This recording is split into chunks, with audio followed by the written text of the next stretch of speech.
सगळ्यात जास्त स्मगलिंग होणारा जर का ॲनिमल असेल तो इंडियन पेंगोलिन म्हणून असतो, त्याला खवल्या मांजर म्हणतात. प्लस नंतर मांडुडू, रेअर ॲनिमल्स आहेत, त्यांची ते शिकार करतात. शिकार करून त्यांचे जे पार्ट्स आहेत, स्किन, बेकायदेशीर शिकार करतात आणि त्यांची स्किन, त्यांचे दात, त्यांचे नाखून हे मोठ्या मार्केटला म्हणजे चायना खूप या गोष्टींमध्ये एक्सपर्ट आहे. म्हणजे रायगड म्हणजे तिथं स्वर्गच आहे. 7 दिवस माझी रायगडवर ड्युटी आहे, 7 दिवस रायगडवरती मुक्काम पण होता. सो तिथे त्या 7 दिवस असं वाटतं की मीच मावळा आहे इथला. तर सध्या बिबट्याचं जे वादळ सुरू आहे पूर्ण महाराष्ट्रात, तुमच्या विभागाकडून, वन विभागाकडून यासाठी काय काय गोष्टी होत आहेत? लोकांना काय वाटतं की आम्ही ॲनिमल्सला प्रोटेक्शन देतो, त्याचा अर्थ असं आहे की आम्ही लोकांच्या विरोधी आहेत. तसं काही नसतं. डेव्हलपमेंट खूप होते.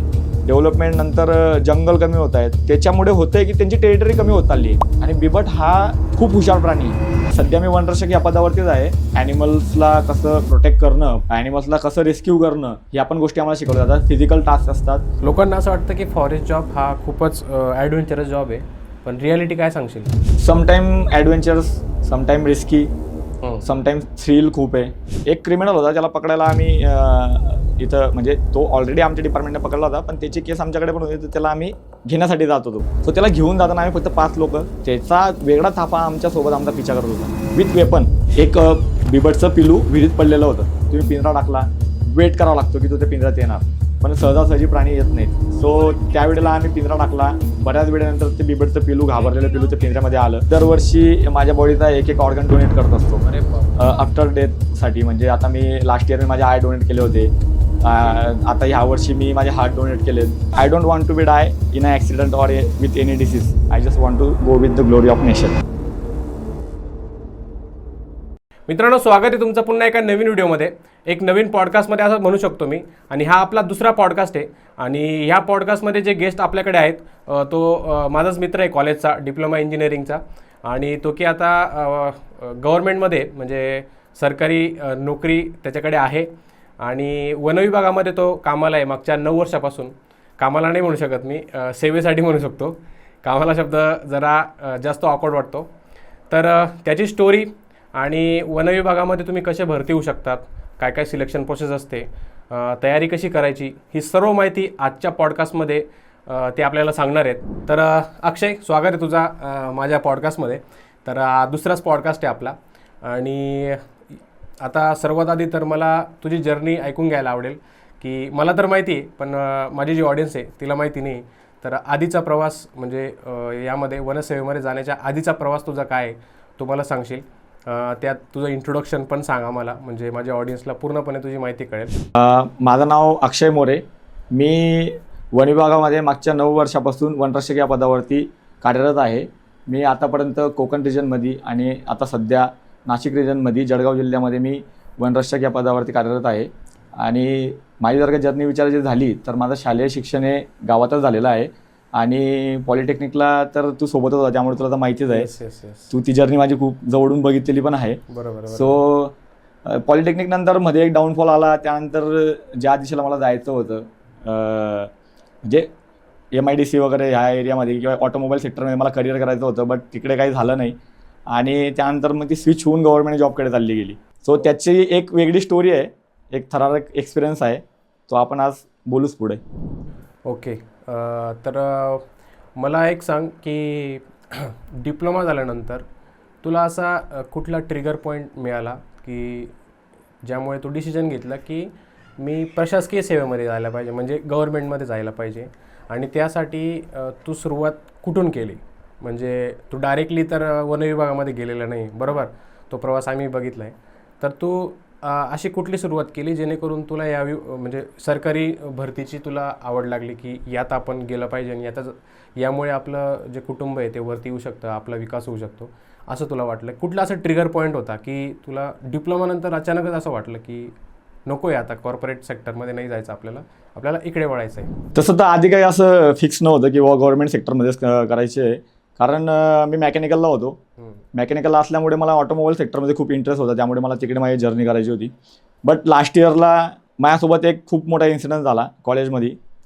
इन्सिडन्स झाल्यानंतर मला कॉलेज सोडावं लागलं. त्यावेळेला कॉलेज सोडल्यानंतर मग पुढे करायचं काय हा निर्णय घ्यायलाच माझ्याकडे डिसिजन मेकिंगला मला काहीच नव्हतं.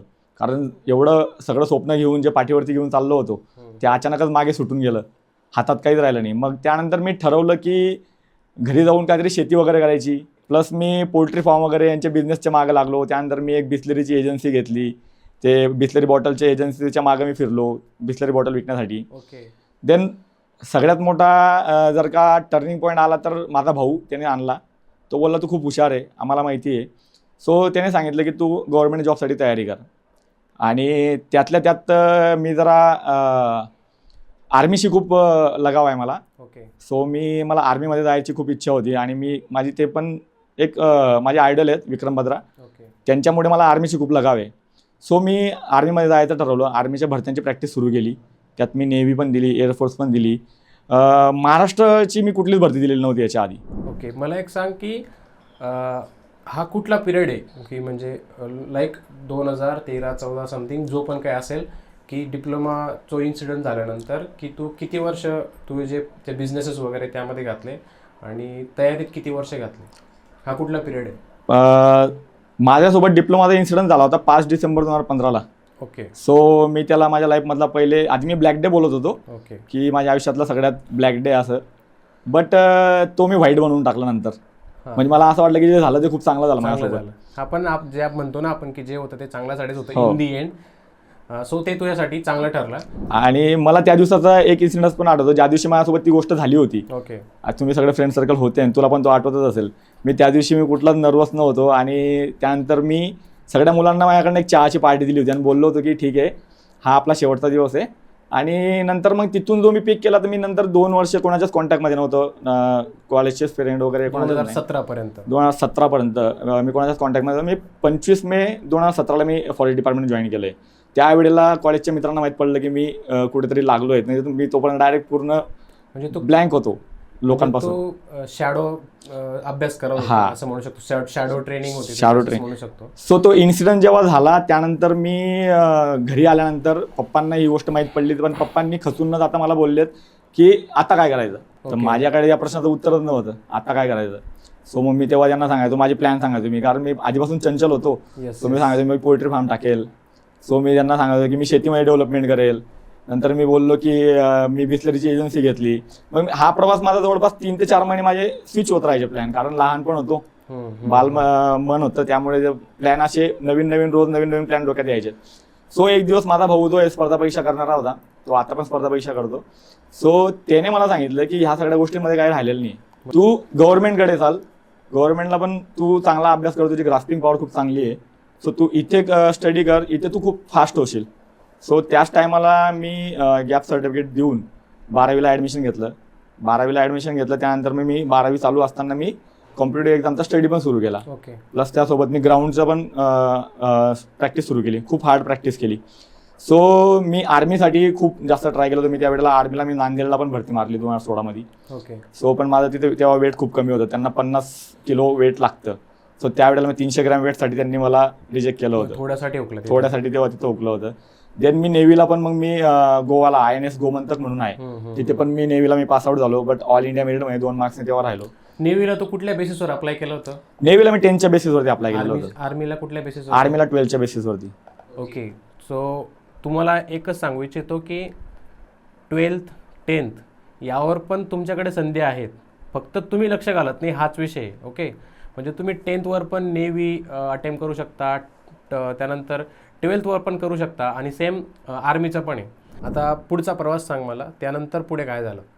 नंतर मग महाराष्ट्र गव्हर्नमेंटची मला भरती करायची नव्हती, कारण माझं जे ड्रीम होतं ते मला सेंट्रलचंच होतं आणि मला बॉर्डरवरती जायचं होतं, म्हणजे ते फिक्सच होतं. त्याच्या मागे पण एक इन्सिडेंट आहे. मी 4thला होतो तेव्हा माझा मित्राचा मामा होता, संदीप पाटील, मला अजून पण नाव आठवतं. संदीप पाटील, हां, मला नाव आठवतं. सो ते शहीद झाले होते. सो त्यांची जेव्हा आम्ही त्या अंत्यविधीला गेलो होतो, त्यांची जी यात्रा जी जात होती, सो तिथे जे स्लोगन दिले जात होते की संदीप पाटील अमर रहे, जब तक सूरज चांद रहेगा, संदीप पाटील नाम रहेगा, ते मला खूप हिट झालेलं होतं. मग तिथून मी विचार केला की आपण जायचं तर बॉर्डरवरती. तू माझा व्हॉट्सअपला पण आधी बघा स्टेटस ठेवायचो, तिथे आपण लिहायचो, आपण लिहितो बिझी वगैरे असं, तिथे माझं स्टेटस होतं. मी एक सेंटेन्स अजून पण मला तसंच आहे ते, की I don't want to be die in a accident or with any disease, I just want to go with the glory of nation.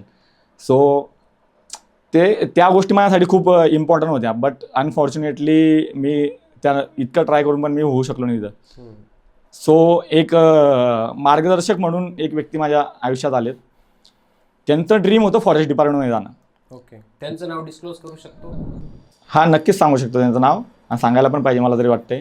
त्यांचं नाव मनोज आंबोरे आहेत. त्या व्यक्तीने फॉरेस्ट डिपार्टमेंटसाठी खूप ट्राय केलं होतं. ओके. क्लरिकलसाठी त्यांनी फॉरेस्ट गार्डसाठी पण केलं, पण हाईटमध्ये उडून जायचे. क्लरिकलमध्ये ते एकदा वेटिंगला होते, प्लस नंतर ते सेम एजमुळे पण गेलेत. सो त्यांनी मला सांगितलं की तुझं ग्राउंड खूप चांगलं आहे, तुझी रनिंग खूप शार्प आहे, तू स्टॅमिना खूप चांगला आहे तुझा रनिंगमध्ये, सो तू फॉरेस्ट डिपार्टमेंट ट्राय कर. ओके. सो त्या टायमाला 150 रुपये फीज होती. फॉरेस्ट डिपार्टमेंट चलन होतं. ते चलन पण त्याच माणसाने केलेलं होतं, आणि मला इंटरेस्टच नव्हता. मला जायचंच नव्हतं फॉरेस्ट डिपार्टमेंटला. मला कारण की सेंट्रलमध्येच जाणं, महाराष्ट्रात येणं तर माझं काही मनाविरुद्ध गोष्टी मनाविरुद्ध गोष्ट झाली. साथ देत होता त्याला. हो, तो फक्त मला साथ देत होता. सो मी गेलो, आणि ज्या दिवशी मी निघालो त्या दिवशी 8 नोव्हेंबर 2016ची गोष्ट आहे. नोटबंदी झाली होती रात्री 8 वाजता. मी घरून निघून गेलो. मी तेव्हा 2 ठिकाणी फॉर्म भरलेला होता. मला तिथून म्हणजे माझं अलिबागला ग्राउंड होतं. अलिबागचं ग्राउंड करून लगेच माझं 10 तारखेला नागपूरला ग्राउंड होतं. ओके. 9चं ग्राउंड माझं आलं अलिबागला, लगेच 10ला माझं नागपूरला ग्राउंड होतं. सो मी घरून निघालो तेव्हा 500ची ती जुनी नोट होती. ती नोट 2 नोट पप्पांनी दिल्यात की जा आणि भरती करायला जावं. असं पाचोऱ्याला आल्यानंतर समजलं की नोटबंदी झाली. स्टेशनवरती आल्यानंतर ओके, माहीतच नाही, बिना तिकीटचं चालला गेलो. नंतर नाशिकमध्ये मला TCने पकडलं. TC बोलला की तू विदाऊट तिकीट आहे. मी बोललो सर नोटबंदी झाली, मला समजलंच नाही. मग तिकीट मी घ्यायला पण नाही गेलो. सो अनफॉर्च्युनेटली तो TC खूप चांगला होता. त्यांनी माझे पैसे पण एक्सचेंज करून दिले. ओके. सो त्यांनी मला तिथे हेल्प केली पैशांसाठी. एक्सचेंजमध्ये त्यांनी मला 100-100च्या नोट वगैरे द्या असं करून दिल्या. सो त्याच्यानंतर पुढे जर्नी सुरू झाली. त्यानंतर पुढे म्हणजे भरती कुठे होती? भरती माझी होती अलिबागमध्ये. ओके. अलिबागला माझं ग्राउंड होतं. सो तिथे ॲड्रेसमध्ये पण प्रॉब्लेम होता. ओके. ज्या ठिकाणी माझी भरती होती तो त्यांनी दिला होता तालुका अलिबाग, जिल्हा ठाणे, पण अलिबाग येतं रायगड जिल्ह्यामध्ये. सो मी ठाण्यामध्ये शोधतोय ते गाव. ओके. अलिबाग पण मला एक्झॅक्टली माहिती होतं, पण लागूनच आहे, ठाण्याला लागून येतं ते, तर आम्ही तिकडे शोधतो. आणि म्हणजे एकदम पॉईंटला, म्हणजे जेव्हा जवळ येईल रात्रीच्या वेळेला, तेव्हा समजलं की हे ठिकाण अशा ठिकाणी आहे. आमचे जे मित्र होते त्यांच्या कॉन्टॅक्टमध्ये नंतर समजलं. तिथे गेलो रात्री, एका मंदिरात झोपलो. मंदिरात झोपल्यानंतर सकाळी उठल्यानंतर सकाळी माझं ग्राउंड होतं. आणि आता म्हणजे आताची मुलं तयारी करताना खूप चांगले शूज वगैरे यूज करतात, आणि चांगली पण गोष्ट आहे. बट त्या टायमाला शूज वगैरे यूज करणं म्हणजे मला आवडत नव्हतं. सो मी अनुमानी पायानेच धावायला सुरुवात केली. आणि परिस्थिती पण नव्हती, आणि एवढे महागडे शूज घरचे तर घेऊन देणार नव्हते, कारण ते पहिलेच मला वैतागलेले होते. एवढं सगळं पैसे वगैरे वाया घालून आला डिप्लोमाला त्यामुळे. ओके. ओके. सो त्यानंतर मग धावायला सुरुवात केली. माझ्या पुढे धावणारा पोरगा होता जो 12.5 किलोमीटर मॅरेथॉनमध्ये फर्स्ट आलेला पोरगा होता, गोल्ड मेडलिस्ट होता. तो प्रॉपर पूर्ण इक्विपमेंटने धावत होता. त्याचा टायमिंग होता 16:32 5 किलोमीटरचा. मी त्याच्या मागे धावत होतो. माझा टायमिंग होता 16:42 5 किलोमीटरचा त्या टायमाला. ओके. आणि जेव्हा ग्राउंड कंप्लीट झालं तर बघितलं तर माझ्या पूर्ण पुढच्या बोटांमध्ये पूर्ण असं रक्त जमा झालं, पूर्ण लाल होऊन गेलेलं होतं, कारण की रूट पण व्यवस्थित नव्हता, पूर्ण खडी वगैरे टाकलेली, बारीक कस टाकलेली. सो ते माहीत नाही काय झालं काय नाही, पण मी धावलो कसं काय ते पण कळलं नाही. ही कुठली पॉवर होती. हालाकी मी प्रॅक्टिस करतो. प्रॅक्टिसमध्ये माझा 18 मिनिट 17.5 मिनिट असा टायमिंग होता, पण तिथे मी जवळपास 1 मिनिट टायमिंग कव्हर करून टाकला. कमी झाला माझा टायमिंग तिथं. आणि किती किलोमीटर होतं ते 5 किलोमीटर. ओके. आणि विशेष म्हणजे असं आहे की तेव्हा ठाणे जिल्ह्यामधनं OBCला फक्त एकच जागा होती त्यावेळेला. आणि त्यानंतर तुझे सगळे तार जुळून आले असं पण म्हणू शकतो. प्लस तुझी मेहनत त्याच्यामध्ये होती. सो तिथं ती एक जागा, म्हणजे मला जर असं वाटतं की होणारच नाही, अजून पण खूप मुलांनी मारला असेल ग्राउंड. सो त्यानंतर तिथे जेव्हा फायनल मेरिट आलं तर तिथे टॉपला मी होतो OBC मध्ये. बरं. तुम्हाला एक सांग, तेव्हा मेरिट लिस्ट कोणत्या बेसिसवर लागायची? तेव्हा मेरिट लिस्टचं असं होतं की एक्झाम नव्हती, तेव्हा तुम्हाला ग्राउंडला जास्तीत जास्त मार्क्स घ्यावा लागायचे. आधी वनरक्षकसाठी परीक्षा नव्हती, पहिले परीक्षा नव्हती, फक्त ग्राउंड काढायचं. हा, त्यावरती जे मेरिट लागेल नाही, ग्राउंड आणि तुम्हाला 12वीला जे मार्क्स होते त्याचे 87.5% काढायचे ते टोटल मार्क्सचे. आणि प्लस तुम्हाला ग्राउंड मध्ये जे मिळालेले मार्क्स असतात त्यांचे टोटल करून मग तुम्हाला मेरिट लिस्ट लावायचे. ओके. मग तेव्हा तुला आठवते का तेव्हा किती मेरिट लागलं होतं? त्यावेळेला मला माहिती आहे टोटल मग ते पर्सेंटेज, म्हणजे मला तेव्हा 67% मला 12thला होते. सो त्यांनी ते कमी केल्यानंतर माझे 58 झाले. आणि प्लस तेव्हा ग्राउंडला जे मुलं 10 पैकी होतं ते ग्राउंडला, जे टॉपचा मुलगा येईल त्याला 10 पैकी 10 मार्क्स, त्यानंतर 2 ते 5 मध्ये जे येतील त्याला 8 मार्क्स, नंतर 5 ते 10 मध्ये दिले त्याला 6 मार्क्स, असं ती प्रोसिजर होती. सो मला आउट ऑफ मार्क्स मला ते मिळालेले होते 10 पैकी 10, 5 किलोमीटरचे. सो माझ्यावाले 68 पर्यंत माझी टोटल झाली. तर 68ला तेव्हा क्लोज झालं होतं मेरिट ओबीसीचं, ओके आउट ऑफ 100. ओके. तर म्हणजे आणि त्यानंतर तुला जॉईनिंग कधी मिळाली? माझं जॉईनिंग डेट आहे 25 मे 2017. भरती प्रक्रिया पूर्ण झाली आणि जॉईनिंग मिळाली, यामध्ये किती दिवस? जवळपास 6 महिन्याचा अंतर होता. 6 महिने. ओके. मग त्या 6 महिन्यात तू काय, त्या 6 महिन्यात मी आर्मीची भरती केली, जी मी आता मगाशी बोललो ती पण. तुला त्यावरही भरोसा नव्हता? नाही, मला एकच जागा आहे, माझं होणार नाही मला असं वाटलं होतं, आणि अजून दुसरे पण मुलं असतील. प्लस मला भेटली तरी मला जायचं नव्हतं. म्हणजे त्याच्या मागची पण स्टोरी आहे. मी जॉईन होऊन पण म्हणजे माझी ज्या दिवशी माझा रिझल्ट आला आणि माझं 19ला माझं मेडिकल होतं, 19 मेला, 17 मेला माझावाला रिझल्ट आला. रात्री दादानेच माझा रिझल्ट बघितला, त्याने कॉल केला की तुझं झालं आहे फॉरेस्टमध्ये. बट खुशी कुठलीच नव्हती, कारण की मला जायचंच नव्हतं, मला फॉरेस्ट डिपार्टमेंट जॉईनच नाही करायचं होतं. ओके. देन 18 तारखेला दादाने घरी कॉल केला, भाऊ कुठे आहे? घरचे बोलतात ब्रश करतोय. तर तो गेला नाही, तर मेडिकल येऊ द्या, निघाला नाही का असं. आई बोलली का आम्हाला तर सांगितलं नाही त्याने काय, कारण माझा असं तर मी घरी सांगणार नाही, कारण माझा नेव्हीचा रिझल्ट पेंडिंग होता, जो मी ऑल इंडिया मेरिट मध्ये मगाशी बोललो तेव्हा उडालो होतो, तो माझा पेंडिंग होता तो रिझल्ट. सो मी घरी सांगितलं नव्हतं, तर मम्मीने मागून जी चप्पल हाणून फेकली, आणि नंतर मग त्याच्या मागे पण स्टोरी आहे. मग मम्मीने पप्पांचे कपडे वगैरे दाखवले, किती मळलेले आहेत वगैरे हे. सो परिस्थिती जाणीव करून दिली. मग त्यानंतर मी संध्याकाळी निघालो मेरिटसाठी, 18 निघालो मेडिकलसाठी. मग मी तिथे निघालो, 19ला मी अलिबागला पोहोचलो, तिथे मेडिकल वगैरे केलं, आणि जस्ट मग पूर्ण जे डॉक्युमेंट प्रोसिजर असते त्यानंतर मग मला 25 मेला तिथे जॉईनिंग मिळाली. ओके. मग मला एक सांग, तुझी पहिली पोस्टिंग कुठे होती? सगळ्यात पहिली पोस्टिंग माझी, मी वनरक्षक माणगाव म्हणून होतो, हेडक्वार्टर पोस्टिंग दिली होती मला. माणगाव? हा, जी रायगड जिल्ह्यात आहे ते. ओके. सो ती पोस्टिंग अशी होती की ती पोस्टिंग घ्यायला लोक घाबरायचे, तिथली पोस्टिंग मला भेटलेली होती. त्याचं कारण काय? गाव तालुक्यामध्येच ते बीट होतं माझं. पोचर्सचं प्रमाण जास्त? पोचर्सचा नाही होता तिथे इश्यू, कारण की कोकणामध्ये पोचिंग तेवढ्या प्रमाणात नसते जेवढी अदर साईडला. पोचर्स काय असतं हे ऑडियन्सला एकदा सांगून दे. पोचर्स म्हणजे जे ॲनिमल्स, रेअर ॲनिमल्स आहेत, त्यांची ते शिकार करतात. शिकार करून त्यांचे जे पार्ट्स आहेत, स्किन, बेकायदेशीर शिकार करतात, आणि त्यांची स्किन, त्यांचे दात, त्यांचे नाखून, हे मोठ्या मार्केटला, म्हणजे चायना खूप या गोष्टींमध्ये मार्केटमध्ये हे एक्सपर्ट आहे.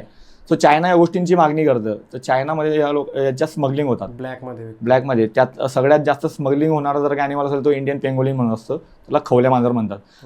काही गोष्टींचे त्याच्याविषयी अंधश्रद्धामुळे पण होतात. प्लस नंतर मांडूळ आहे, त्याच्याविषयी पण अंधश्रद्धा लोकांची, की 6 महिने या तोंडात चालतात, 6 महिने त्या तोंडात, तसलं काय नसतं ते. ओके. त्या गोष्टींवर आपण येऊच पुढे. तर मला एक सांग, रायगडला तुझी पोस्टिंग होती, तिथे एकंदरीत तुझा प्रवास कसा होता? किती महिने तू तिथे सर्व्हिस केली, महिने म्हणा, वर्ष म्हणा, आणि त्यातला तुझा वर्स्ट एक्सपिरियन्स आणि चांगला एक्सपिरियन्स काय सांगशील? रायगडला माझी जवळपास 6 वर्ष सर्व्हिस झालेली आहे. 6 वर्षात म्हणजे रायगड म्हणजे ते स्वर्गच आहे, दुसरं काय सांगायचं. म्हणजे आपले म्हणजे स्वराज्य येतो असं. तिथे गेल्यानंतर ती ड्युटी करत असताना मला फील झालं की तुला छत्रपतींच्या जवळ राहायला मिळालं. मी कधीही जेव्हा मी आता पण माझी ट्रान्सफर जेव्हा झाली होती, तेव्हा मी जेव्हा सोडलं तेव्हा मी बोललो पण होतो, बऱ्याच लोकांना असं सांगितलं पण होतं की मला 6 वर्ष सह्याद्री सेवा करायला मिळाली. प्राऊड मुमेंट, खूप प्राऊड मुमेंट आहे, खूप मोठा प्राऊड मुमेंट आहे माझ्यासाठी. त्यात माझ्याकडे रायगडला पण म्हणजे रायगडचा पायथ्यापर्यंत माझ्याकडे एरिया होता. ओके. सो रायगडवरती तर नेहमी येणं जाणं होतं. आणि सगळ्यात प्राऊड मुमेंट आहे की 350वा राज्याभिषेक झाला होता महाराजांचा. अनुभवता आलं म्हणजे तुला दरवर्षीच अनुभव तो वेगळा होता. तेव्हा तर एका दिवसाची ड्युटी लागायची, पण तेव्हा 7 दिवस माझी रायगडवर ड्युटी आणि 7 दिवस रायगडवरती मुक्काम पण होता. ओके. सो तिथे त्या 7 दिवस असं वाटायचं की मीच मावळा इथला. तो सकाळी ते उठल्यापासून तर रात्री झोपेपर्यंत तिथंच राहणं. रायगडावरती टकमक टोकावरती माझी ड्युटी होती. So thrilling experience. सकाळी उठलं की सगळे ढगाळ खाली. म्हणजे रायगड एक खरंच पृथ्वीवरचा स्वर्ग आहे. म्हणजे जे बोलतात की तुम्ही कुठं जाऊ नका पण रायगडला जा, एकदा तरी जा, सगळ्यांना घेऊन जा, तर रायगडला नक्कीच जायला पाहिजे. तर हा एक चांगला एक्सपिरियन्स तुझा हा झाला. आणि एक सर्वात खराब एक्सपिरियन्स काय आला तिथे, असा सर्वात खराब अनुभव ज्यामध्ये तुझ्या म्हणजे जॉबमध्ये नोकरीमध्ये एक थरारक अनुभव आला असेल कुठला, जिथं खूपच तुम्हाला डिफिकल्टीज जाणवल्या, एक म्हणजे एखादे प्राणी शोधण्यासाठी किंवा शिकार झाली असेल, काही कोणी केली असेल बेकायदेशीर शिकार, असा कुठला प्रकार झालाय का? रायगडमध्ये असलं काही नव्हतं. रायगडमध्ये शिकारीचं प्रमाण खूप कमीच होतं, त्यामुळे तिथे तर शिकारीचं असं काही नाही झालं. असे बट एक थरारक प्रकार नाही म्हणता येणार, पण ॲडव्हेंचर होता माझ्यासाठी. हा. एक क्रिमिनल होता, ज्याला पकडायला आम्ही इथं म्हणजे तो ऑलरेडी आमच्या डिपार्टमेंटने पकडला होता, पण त्याची केस आमच्याकडे पण होती, तर त्याला आम्ही घेण्यासाठी जात होतो. ओके. आणि त्याची तिथून बेल होऊन गेली. बेल झाली तर त्यानंतर त्याला आपल्याला हे नाही करता येत, म्हणजे घेता येत नव्हतं. मग त्याला आम्हाला कोर्टच्या बाहेर पकडायचं होतं. ओके. सो तो क्रिमिनलला माहिती होतं की मला घ्यायला लोक आलेली आहेत. सो त्याने एवढ्या चालाकीने बेल झाल्यानंतर त्या डहाणूची गोष्ट आहे ही, डहाणूच्या कोर्टला 4 दरवाजे आहेत आणि एक दरवाजा समुद्र किनाऱ्याला जातो एक साईडने. कोर्ट समुद्र किनाऱ्याला आहे डहाणूला. ओके. सो त्याला 4 डोअर्स आहेत आणि एकदम मागून जर का गेलं, कंपाऊंडच्या मागून जर का गेलं तर तो समुद्र किनाऱ्याला जातो. हा, तो एवढ्या चालाकीने म्हणजे आम्ही सगळे फिल्डिंग लावून, पण तो एवढा चालाकीने डायरेक्ट तिथून पडून गेला. अचानक तो गायब झाला डोळ्यासमोरून. तर त्यावेळेला तिथले लोकल लोकांचा सपोर्ट घेऊन, म्हणजे एक ॲज पर सिच्युएशन मला थोडंसं बॅकग्राऊंडची जरा हे माहिती होती तिथली. सो तिथल्या लोकल लोकांचा सपोर्ट घेऊन त्याचा डिटेक्ट केलं की हा एक्झॅक्टली कुठं आहे. तो एक छोटंसं झोपडं होतं त्या साईडला असतं. बीचला थोडे लोकांचे जे असतात ते डेव्हलपमेंटच्या ठिकाणी त्यांचं असतात झोपडे वगैरे, तिथे लपलेला. त्यावेळेला त्याला तिथून शोधून त्याला समजलं आम्ही येतो, तो समुद्र किनाऱ्यावर पडत जात होता. आणि त्याच्या मागे धावत जाऊन मी एकट्याने त्याला त्यावेळेला पकडलं. नाही, दिवसाची गोष्ट आहे. तेव्हा त्याला पकडून आणलं होतं. बट त्यावेळेला जेव्हा त्याला परत आम्ही घेऊन चाललो होतो, तो एक म्हणजे खूप मोठा व्यक्ती होता. ओके. सो त्याला घेऊन जाताना आम्ही फक्त 5 लोक, बट त्याचा वेगळा थापा आमच्यासोबत आमचा पिछा करत होता विथ वेपन. ओके. म्हणजे तुम्ही धोक्यात होते? आम्ही धोक्यात होतो त्यावेळेला. बट डोक्यात एकच होतं की याला घेऊन जाणं आहे काही झालं तरी. ते तर आधी जेव्हा घरून निघालो त्याला घेण्यासाठी, तेव्हापासून डोक्यात होतं की त्याला आणणंच आहे.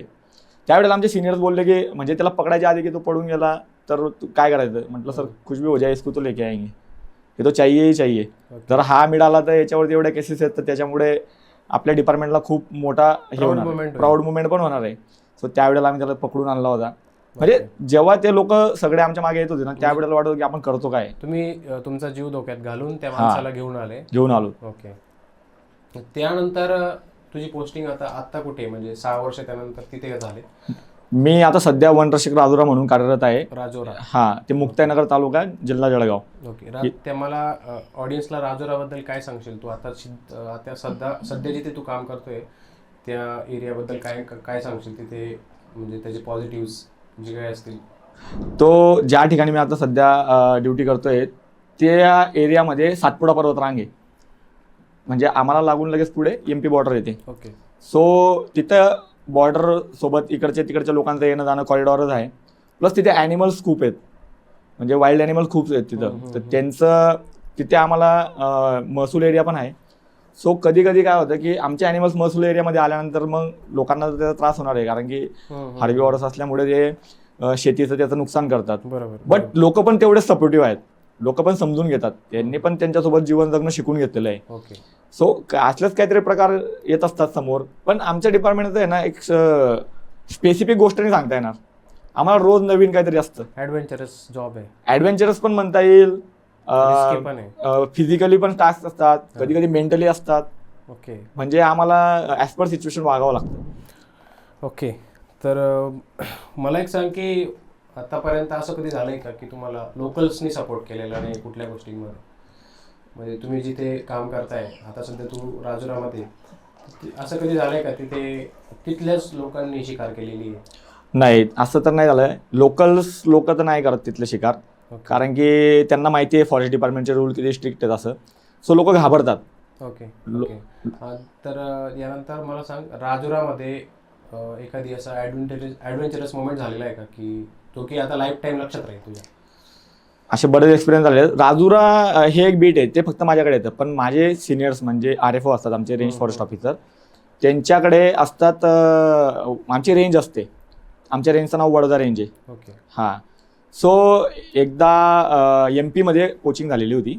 MP मध्ये एक टायगर हे गेलेला, पण तो जो कोचिंग करणारा होता तो आमच्या रेंजमधला होता. ओके. सो माझ्या बाजूच्या बिटातला आमच्या हद्दीतला होता तो. सो त्याला तो आम्हाला म्हणजे स्मगलिंग करताना त्याला पकडलेलं होतं. त्याला आम्हाला घेऊन जायचं होतं जिथे पोचिंग त्याने केलेली होती तिथं, जिथं त्याने टायगरची पोचिंग केलेली होती तिथं. सो त्या टायमाला आम्ही 4 वाजता इथून जायला सुरुवात केली. ते क्षेत्र होतं MP मध्ये, त्याला जम्बू पाणी म्हणून एक असं बोलतात त्या एरियाला. खूप घनदाट जंगल. सो आम्ही 4 वाजता जायला सुरुवात केली संध्याकाळी. तो बोलत होता जवळ आहे.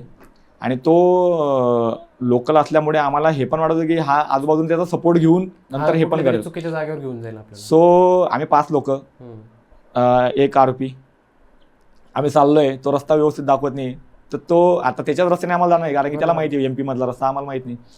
सो तो अशा टेकड्यांवरती आम्हाला चढवायला तिथे चढणं जवळपास मुश्किल राहील. ओके. सो त्याच्या हातात बेड्या, मग रिस्क पण ही होती की हा पडून गेला तर नंतर आणि कसं असतं एखाद्या आरोपीला आपण घेऊन जाणं म्हणजे ती खूप मोठी रिस्क पण असते. सो हा पडून ना जावं काय, तर साहेबांना बोललो, म्हटलं माझ्याकडे द्या, मी आहे, हँडल करतो याला बरोबर.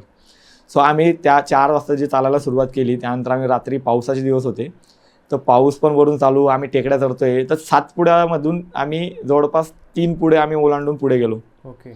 आणि जागेवरती पोहोचलो तर आम्ही रात्री तिथं पोहोचलो जवळपास 12:30-1च्या दरम्यान आम्ही तिथे पोहोचलो. तुम्ही किती किलोमीटर चालत गेले?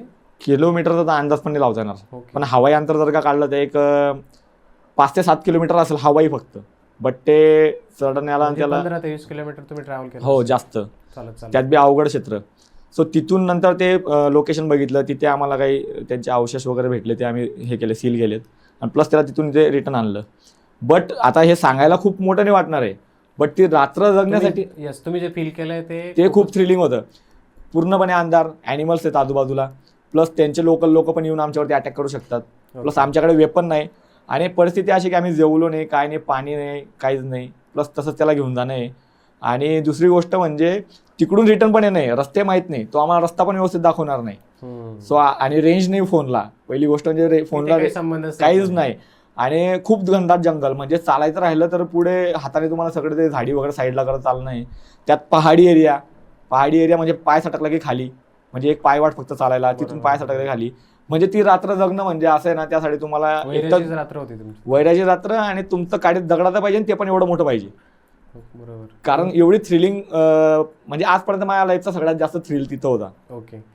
तुमच्याकडे वॉकी टॉकीज असतील ना तेव्हा? वॉकी टॉकीज नाही होत्या, कारण की त्याला रेडिओ फ्रिक्वेन्सी लागते, आणि प्रत्येक ठिकाणी रेडिओ फ्रिक्वेन्सी अवेलेबल राहील असं नसतं. ओके.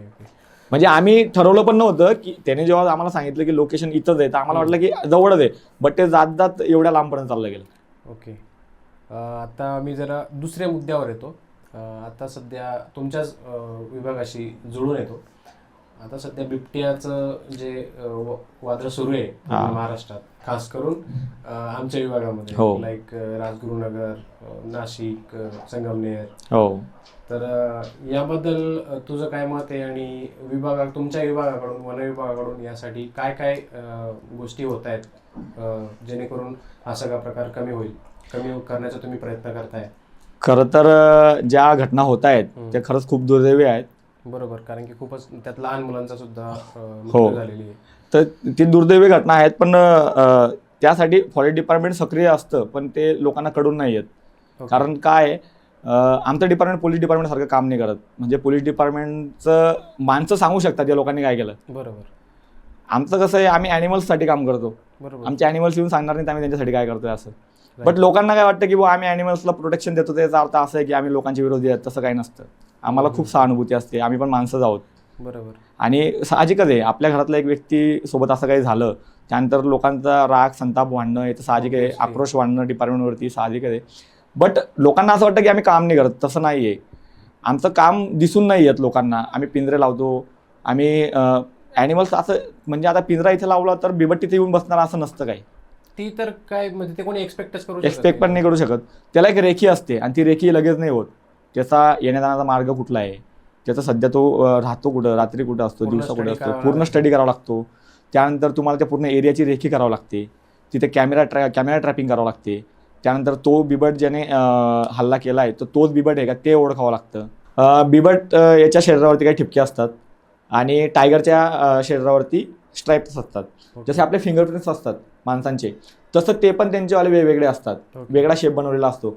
सो जेव्हा आम्ही कॅमेरा ट्रॅपिंग करतो, त्यात आम्ही आयडेंटिफाय करतो की हा तोच बिबट आहे की दुसरा बिबट आहे. इफ आपण जर का ज्या बिबटने हल्ला केला आहे तो न पकडता दुसरा बिबट पकडून घेतला, तर तो जो बिबट हल्ला करणार आहे तो त्याच एरियात राहणार आहे. सो तो परत अगेन ते गोष्ट करू शकतो. बट जो बिबटने हल्ला केला नाही, ज्याला म्हणजे तो लोकांमध्ये आलेला नाही अजून, तो चुकून पकडला गेला तर त्याचे परिणाम पण वेगळे होतात. ओके. आणि कसं आहे, जर का आपण एखाद्या एरियामधला बिबट पकडला, सो दुसऱ्या एरियातला बिबट तिकडे यायला लगेच तयार असतो, कारण की बिबटची टेरिटरी असते, तो त्याची टेरिटरी क्रिएट करत असतो. आता आज नाही म्हटलं तर एका बिबटला जवळपास 10 किलोमीटरचा एरिया पाहिजे असतो. बट आता झालंय असं की डेव्हलपमेंट खूप होते, बरोबर. डेव्हलपमेंट नंतर जंगल कमी होत आहेत, सो त्याच्यामुळे होतंय की त्यांची टेरिटरी कमी होत चालली आहे. आणि बिबट हा खूप हुशार प्राणी आहे, म्हणजे माझ्या तरी मते माणसानंतर आणि माकडांनंतर तिसऱ्या नंबरला सगळ्यात हुशार प्राणी मला तरी बिबट वाटतो. ओके. तो सिच्युएशननुसार डेव्हलप होऊन जातो, ॲडॉप्ट करतो, स्वतःला ॲडॅप्ट करतो. म्हणजे आपण आत्ता बोलतोय, आपण ह्या ज्या एरियामध्ये आहोत इथे पण बिबट असतील, बट तो त्याला माहिती आहे की लोकांचं इथं किती वाजेपासून ते किती वाजेपर्यंत लोक राहतात, ॲक्टिव्ह असतात. रात्री लोकांचं वर्दळ कुठे कमी असते, आपल्याला खाण्यासाठी शिकार कुठे मिळेल. आता बिबटचं सगळ्यात आवडतं अन्न म्हणजे कुत्रा, तर त्याला माहिती आहे कुत्रे कुठे मिळतील, जिथे उकिरडा आहे, जिथं घाण टाकली जाते त्या ठिकाणी कुत्रे येणार, तर तो बरोबर असल्याच एरियामध्ये राहणार की तिथे तो त्यांची शिकार करू शकणार. सो याच्यामागे काय आहे ना, या गोष्टी कमी करण्यासाठी ना वेळ लागतो, पण हे समजण्याचं एक पॅटर्न आहे. आता मी ज्या एरियामध्ये आहे, आमच्या एरियामध्ये बिबट आहेत, पण त्यांचं आणि माणसांचं आमना-सामना खूप कमी होतो, रेअर होतो. त्याच्या मागचं कारण असं आहे की आम्ही त्या लोकांना गावामध्ये मीटिंग्स वगैरे घेऊन आम्ही त्यांना या गोष्टी जागृत केल्या आहेत की बिबटचं राहणं कसं आहे आणि आपण आपलं राहणं कसं बनवलं पाहिजे. सो तिथं आम्ही लोकांना उकिरडावर वगैरे हे करू देत नाही. उकिरडा असेल त्यांना सांगतो कचरापेटीत तुम्ही कचरा टाका वगैरे आम्ही सांगतो, जेणेकरून कुत्रे येणार नाहीत. ओके. गावठी कुत्रे तिथे येणार नाहीत, त्याच्यामुळे बिबट गावात घुसणार नाही. आणि दुसरा राहिला प्रश्न, या जे शेळ्या असतात, हां, सो त्या बंदिस्त शेडी करायला लावतो आम्ही. जे गोट वगैरे त्यांनी बनवलेला असता गोठा, तो बंदिस्त असला पाहिजे आम्ही असं सांगतो. मोकळ्या वगैरे आम्ही ठेवू देत नाही. तिसरी गोष्ट, लोक शॉर्ट्ससाठी बाहेर जातात रस्त्याने वगैरे, तो एक मोठा प्रॉब्लेम आहे. बिबटचं काय आहे ना, बिबट त्याची रेंज असते एक, त्याला त्याच्या शरीरापेक्षा जर का एखादा प्राणी मोठा दिसला तो त्याच्यावर अटॅक नाही करत. आजपर्यंत तुम्ही जरी कुठल्याही केसेस बघितल्या असतील, सो तिथं एक तर व्यक्ती खाली बसलेला असेल स्वच्छसाठी वगैरे, किंवा तो काम करताना खाली वाकत असलेला किंवा बसलेला असेल तेव्हा, किंवा तुम्ही मेंढी, बकरी, कुत्रे यांच्यावरती बघितलं, बैलावरती, गाईवरती यांच्यावरती अटॅक नाही करतो. त्याची एक रेंज असते, त्याला माहिती हा अन्न माझ्यासाठी पुरेसा आहे का तर मी खाणार. सो त्याला माणूस जेव्हा खाली बसलेला असतो त्याला असं वाटतं की हा माझ्यापेक्षा लहान आहे एक. आणि म्हणजे आम्हाला जे ट्रेनिंगमध्ये शिकवलेलं असतं, जर का तुमचा आणि बिबट्याचा आमना-सामना झाला तर काय करायला पाहिजे. सो आम्हाला असं सांगितण्यात आलेलं आहे की तुम्ही त्याच्याकडे तोंड करून वर हात करून जोरजोर आरडाओरड केली पाहिजे, हळूहळू मागे सरकत यायचं. बिबटचं एक नेचरच आहे, तुम्ही त्याच्याकडे पाठ करून पडाले माहिती आहे, शिकार करण्याची पद्धत आहे. पाठ करून तुम्ही त्याच्याकडे पडाले की तुमच्यावरती अटॅक करणार. सो तुम्ही मागे हळूहळू जाणं, जसा तो लांब झाला तर पडून जाणं, असली ही पद्धत असते. गावांमध्ये काय असतं, काही लोकांचे प्रश्न वेगळे असतात, काहींना फेमस पण व्हायचं असतं गावात, सो ते वेगळ्या पद्धतीने त्याला टर्न ओव्हर करतात. मग लोक कोणी दुसरे प्रश्न विचारणार, म्हणजे आम्हाला जे सांगायचे ना लोकांना ते लोकांपर्यंत पोहोचू दिलं जात नाही. कधी कधी असल्या गोष्टी होतात. बट आमच्या एरियामध्ये तसलं काही नाही. आमच्या एरियामध्ये आम्ही पर्सनली जातो आणि आम्हाला कॉल पण येतात, रात्री 2-2, 3-3 वाजता कॉल पण आलेले, तर आम्ही जातो त्या एरियामध्ये, आम्ही पेट्रोलिंग करतो. ज्या एरियामध्ये बिबट दिसला आहे लोकांना त्या एरियामध्ये आम्ही कंटिन्यू पेट्रोलिंग करतो, की जेणेकरून लोकांना सुरक्षित वाटलं पाहिजे म्हणून. ओके. आणि बिबटची एक इकोलॉजी आहे, प्रत्येक प्राण्याची एक इकोलॉजी असते, त्याला त्याचं जगण्याची त्याला पद्धत माहिती असते. सो बिबट हा प्राणी अचानक कधी आपल्यासमोर येतो जेव्हा त्याला त्याच्या एरियामधली माहिती नसते. प्लस झालंय असं की डेव्हलपमेंट खूप होते, जंगल कमी होत चाललंय, टेरिटरी कमी होते, जसं तू टेरिटरी कमी होत ते, म्हणजे 10 किलोमीटरची पाहिजे ते आता 1 किलोमीटरची पण राहिलेली नाही. प्लस बिबट जो आहे तो जर का त्याने 3 पिलांना जन्म दिला तर त्याचे तिघं पिल्लं ते सर्व्हाइव्ह करू शकतात. म्हणजे यामध्ये प्रशासन, म्हणजे मी वन विभाग नाही म्हणत, की यामध्ये जे प्रशासन आहे, दुसरं प्रशासन म्हणजे सरकार, ओव्हरऑल गव्हर्नमेंट पण यामध्ये कारणीभूत असू शकतं का, की लाईक डेव्हलपमेंटसाठी जंगल कमी होत आहे, मग त्यामुळे त्यांची टेरिटरी कमी होते. तसं तर डेव्हलपमेंट तर ती काळाची गरज पण आहे, बरोबर. आपण नाही म्हणू शकत नाही की डेव्हलपमेंट झाली नको पाहिजे असं. बट सरकारला पण याच्यासाठी आपण दोष नाही देऊ शकत. ओके. आता आपण टायगर बचाव मोहीम आपलीवाली चालू आहे. आता आपलं आपण मोजतो टायगर वगैरे किती आहे, तर त्यात आपण इंडिया पूर्ण जगामध्ये टॉपला आहे आता सध्याला. एक म्हणजे सगळ्यात जास्त टायगर आपल्या इंडियामध्ये आहेत. ओके. सो तसंच बिबटचं कसं आहे की टायगर जो आहे ना, टायगरने जर का समजा टायगरची सर्वायव्हर पर्सेंटेज खूप कमी असतात. ओके. लहान पिलांची. बट बिबटचं तसं नाही आहे. बिबट ॲडॉप्ट करून घेतो, सिच्युएशन ॲडॉप्ट करून घेतो. मग समजा एखाद्या बिबटने जर का 3 पिल्लांना जन्म दिला, सो त्याची टेरिटरी अजून 3 मुलांमध्ये डिवाइड होणार आहे. ते तिघही जगतात. तर तिघं तर जगतातच, पण ते तिघं मोठे होऊन त्यांची टेरिटरी डिवाइड झाल्यामुळे त्यांना अजून जागा कमी पडणार आहे. ओके, ते त्यांची टेरिटरी तयार करतात. हां.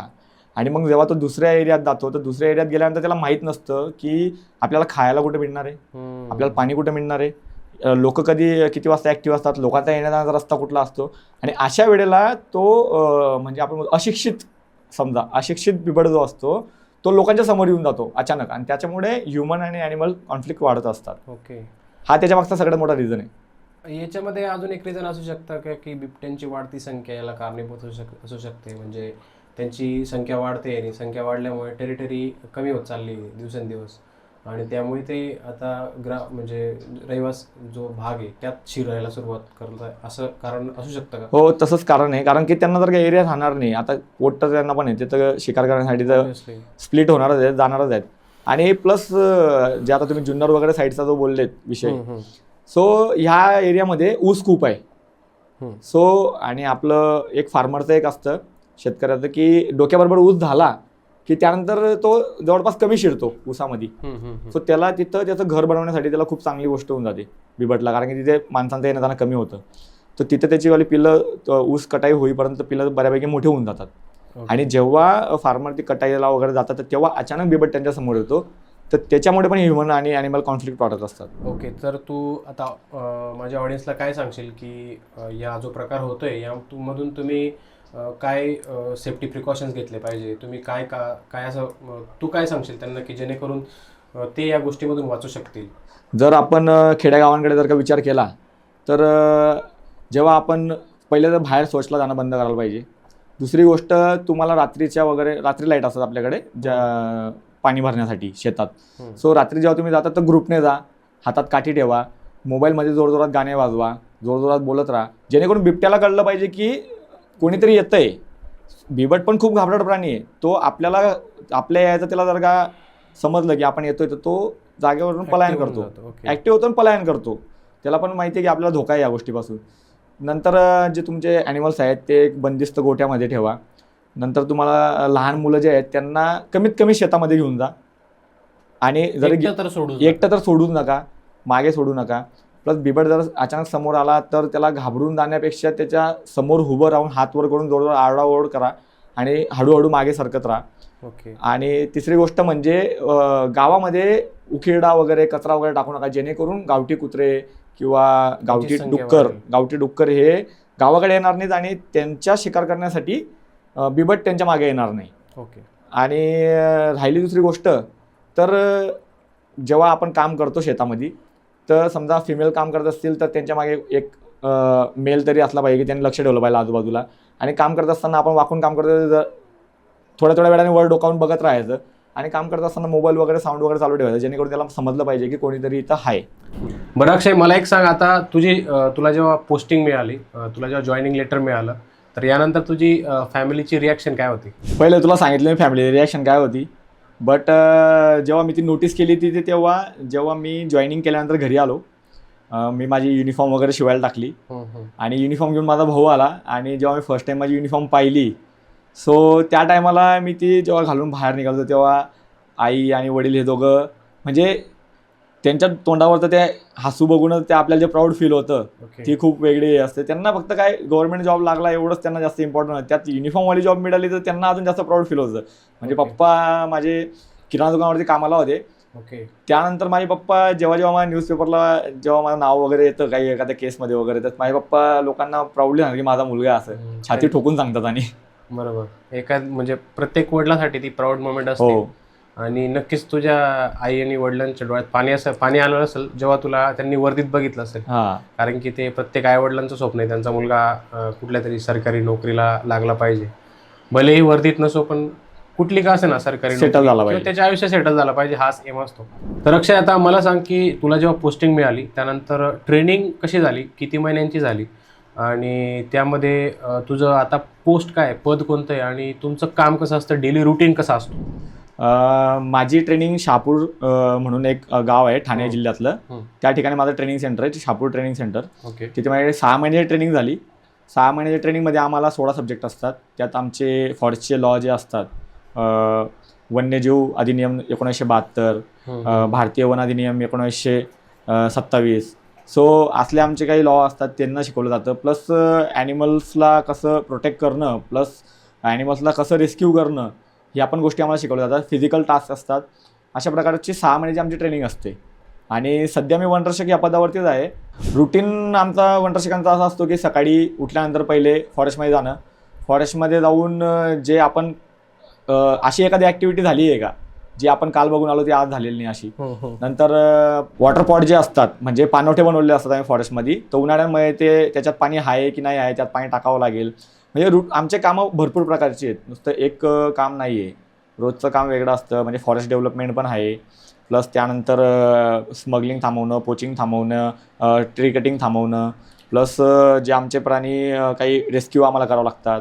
समजा विहिरीत पडले असले किंवा रस्त्याने ॲक्सिडेंट झालेला असेल तर असले आम्हाला आमचे प्राणी पण रेस्क्यू करावं लागतात. ओके, तर आता यावरूनच तुला प्रश्न विचारतो पोचिंग आणि रेस्क्यूइंगचा. तर पोचिंगचा एखादी घटना सांगू शकतो का तू, जी की खूपच ॲडव्हेंचरस होती आणि त्यात खूपच डिफिकल्टी झाल्या तुम्हाला? ॲडव्हेंचरस नाही म्हणता येणार, पण एक रिसेंटली एक आत्ताचा किस्सा आहे. मी ज्या ठिकाणी आता कार्यरत आहे त्या ठिकाणी पोचर्स पोचिंग करण्यासाठी आलेले होते. आणि आम्हाला आधीच टिप लागली की असे लोक शस्त्र वगैरे घेऊन आलेले आहेत असं. सो आम्ही आमचा सापळा रचला. सापळा रचून आम्ही टीम नेमून दिल्या, 2-2, 3-3 लोकांच्या टीम नेमल्या आणि त्यांना रस्ते बंद केलेत. आम्ही पहिले पोचिंग करणाऱ्या येणाऱ्या लोकांचे रस्ते बंद केले टीमने. सो त्यावेळेला आम्ही 2 पोचर्सला शिकार करण्याआधीच आम्ही पकडलं विथ वेपन. म्हणजे ती परिस्थिती अशी होती की ते लोक आमच्यावरती हल्ला देखील करू शकत होते. बरोबर. बट त्यावेळेला आम्ही त्यांना पकडलं आणि ती जी आम्ही केस केली त्यानंतर एक मेसेज गेला आमच्या एरियामध्ये की बाबा पोचिंग करणं हा एक गुन्हा पण आहे. आणि जे लोक पोचिंग करत होते ते घाबरलेत पण. आणि नंतर त्यांना असं वाटलं की आमचा शोध अजून सुरू करतील, तर ते लोकांनी त्यांचे स्वतःचे गाव सोडून ते पलायन झालेत. ओके, म्हणजे आता सध्याला ते असं समजायचं की तडीपार आहेत ते लोक आमच्या भीतीने. आणि रेस्क्यू बद्दल सांगा आता, की रेस्क्यूची कशी प्रोसेस असते तुमची आणि किती केसेस साधारण होत असतात रेस्क्यूसाठी तुमच्याकडे येतात? आता मी ज्या एरियामध्ये त्या एरियामध्ये तृणभक्षी प्राणी खूप आहेत. सो ते जास्त करून केसेस अशा होतात की ते प्राणी विहिरीमध्ये पडणं, नंतर त्यांचं रोड ॲक्सिडेंट वगैरे असल्या गोष्टी असतात, किंवा चिखलामध्ये फसून जातात, कुत्रे वगैरे मागे लागतात, असल्या गोष्टी असतात. तो प्रत्येक रेस्क्यूची वेगवेगळी प्रोसेस असते, ती ॲज पर सिच्युएशन असते. जागेवरती जे मिळेल त्याच्याने पण आम्ही रेस्क्यू करून घेतो. बरं. त्यात रेस्क्यूमध्ये असं एखादी झालं आहे का त्यात तुम्हाला खूपच गोष्टींचा सामना करावा लागला त्या रेस्क्यू करण्यासाठी त्या प्राण्याला? सगळ्यात मोठा सामना आमचा तर लोकांसोबतच होतो. लोक गर्दी खूप करतात आणि त्यात तो प्राणी तर आधीच घाबरलेला असतो. बट आम्हाला त्या प्राण्याला सांभाळण्यापेक्षा आम्हाला लोकांना जास्त सांभाळावं लागतं, लांब करणं. काही प्राणी जे आहेत ते प्राणघाती पण असतात. सो जर का आम्ही त्याला रेस्क्यू केला तर सुटला तर तो एखाद्या माणसावरती अटॅक पण करू शकतो. सो आम्हाला पहिले लोकांना साईडला करावं लागतं, लांब घेऊन जावं लागतं रेस्क्यूच्या ठिकाणापासून. हा सगळ्यात मोठा सामना आहे. बाकी रेस्क्यू आम्ही करू शकतो कारण की तेवढं आम्हाला ट्रेनिंगमध्ये शिकवलेलं आहे. बाकी लोकांना कसं सांभाळायचं ते जरा आम्हाला अवघड जातं. कारण की भारत असा देश आहे ना की JCB जरी सुरू असला ना तरी तिथं गर्दी होऊन जाते. तसं मी त्यांनी प्राणी पण बघून घेतलाय कुठला तरी, आणि ती चुकीची गोष्ट आहे, खूप चुकीची गोष्ट आहे. असं दिसतं की कामधंदे नाहीत, लोकांना निवांत असतात आणि त्यात तुमच्या ज्या गोष्टी आहेत फॉरेस्ट डिपार्टमेंटच्या ॲडव्हेंचरस दिसतात त्यांना, की अरे तिथं जास्त त्यांना इंटरेस्ट असतो. नाही, वरून ते इंटरप्ट पण करतात आम्हाला. ते आम्हाला त्यांचे सल्ले देत असतात, ते त्यांचे सल्ले देतात आम्हाला की तुम्ही असं करा. म्हणजे जसं काही ते लोक ट्रेनिंग करून आलेलं आम्ही नाही करून आलोय. तर असे आमचे रेस्क्यू, फक्त रेस्क्यू केल्यानंतर जेव्हा आम्ही तो प्राण्याला रिलीज करतो ना, म्हणजे आमचं बऱ्याच वेळेस आम्ही काळवीट असतात, नीलगाय असते, तो जेव्हा जातो ना ते बघणं खूप सुखकारक असतं. म्हणजे डोळ्यांचे पारणे फेडणारे ते क्षण असतात जेव्हा तो जातो त्याच्या आदिवासात. तो प्राऊड मुवमेंट असतो आणि हेच आम्हाला प्रेरणा देतात आमची काम करायची, की आम्ही जे करतोय ना ते माणसांसाठी नाही पण प्राण्यांसाठी करतो. जे मुख्य प्राणी ते येऊन आम्हाला बोलू शकत नाही की आम्हाला थँक्यू म्हणू नाही शकत, पण आम्हाला करता त्यांचं वाला आहे. याबद्दल तू लोकांना काय सांगशील की जेव्हा असे तुमची रेस्क्यूची प्रोसेस असते याबद्दल जे स्थानिक लोक असतात त्यांनी काय केलं पाहिजे? अशा वेळेला स्थानिक लोकांनी तर आम्हाला मदत केली पाहिजे. सगळ्यात आधी तर त्यांनी तिथे गर्दी न करता जे व्हॉलेंटियर लोक आहेत जे खरंच ऐकून घेतील, त्यांचे सल्ले न देता आम्ही जे सांगितलं त्याप्रमाणे करतील. प्लस आम्हाला इक्विपमेंट जमा करायला, समजा एक जागेवरती कुठला इक्विपमेंट नाही आहे जो आम्हाला पाहिजे असेल तर तो आम्हाला जमा करण्यासाठी ते मदत करू शकतात. बाकी जास्त मदत करायची गरज नसते. ओके फक्त क्राऊड कव्हर करणं हे सगळ्यात जास्त महत्त्वाचं आहे. ओके. हां. पण यामध्ये मला एक अजून म्हणजे जो माझा प्रश्न होता की किस्सा असं कधी झालं आहे का रेस्क्यूमध्ये की तो तुम्हाला त्यात खूपच प्रॉब्लेम आले असा एखादी? एक किस्सा होता. एक बिबटचं पिल्लू विहिरीत पडलेलं होतं. ओके. हे आम्हाला माहीत पडलं सकाळी.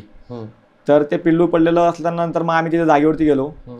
तेव्हा त्याला रेस्क्यू करणं अवघडच होतं, कारण की एखाद्या प्राण्याला जर का तुम्ही खाली पिंजरा वगैरे टाकला, आता खाली पाणी आहे, तो पिंजरात पण लवकर येत नाही. त्यावेळेला डाट जरी मारला आपण तो पाण्यात पडून बुडून पण मरू शकतो. सो त्याला डाट पण नाही मारता येत. अशा वेळेला पेशन्स खूप लागतात. तुम्ही पिंजरा टाकला, वेट करावा लागतो की तो त्या पिंजऱ्यात येणार, पण सहजासहजी प्राणी येत नाहीत. सो त्यावेळेला आम्ही पिंजरा टाकला. बऱ्याच वेळेनंतर ते बिबटचं पिल्लू, घाबरलेलं पिल्लू ते पिंजऱ्यामध्ये आलं.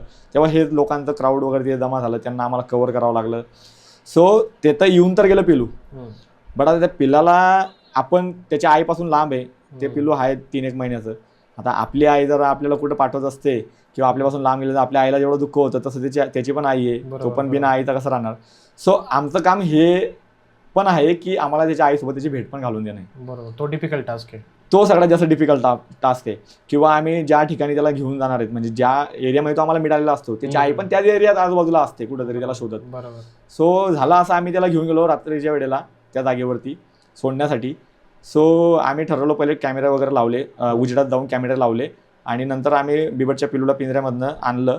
त्याला खाली ठेवताच समोर फिमेल बिबट त्याची आई येऊन गेली, म्हणजे आम्ही पिंजरा उघडायच्या आधीच. सो त्यावेळेला असं झालं की ती कधीही आमच्यावरती अटॅक करणार होती. ती ह्या सेकंदाला इथे तर दुसऱ्या सेकंदाला आमच्या मागे राहायची, एवढी शार्प होती. सो अशा वेळेला झालं असं की आम्ही तो पिंजऱ्याची दोर काढली, वर पिंजरा म्हणजे एवढ्या ॲडव्हेंचरस परिस्थितीमध्ये होतो आम्ही त्यावेळेला.